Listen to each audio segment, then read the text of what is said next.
हे 8वं उद्यान आहे. शिवसेनेच्या कारकिर्दीमध्ये झालेलं हे 8वं उद्यान आहे.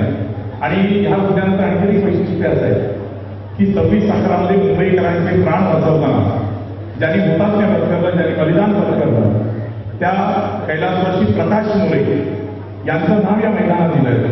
याचं कारण 26/11 ज्या लोकांनी बलिदान केलं त्यांच्यामुळे मुंबईकर वाचले, त्यांच्यामुळे मुंबईकरांची जीवितहानी थांबली, वित्तहानी थांबली. आणि म्हणून शिवसेनेने याची जाणीव ठेवली आणि म्हणूनच शहीद प्रकाश मोरे यांचं नाव या मैदानाला दिलेलं आहे.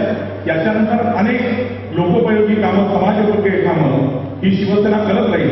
मी केवळ एकच आपल्याला आवाहन करतोय, अतिशय आग्रहाने विनंती करतोय की सतत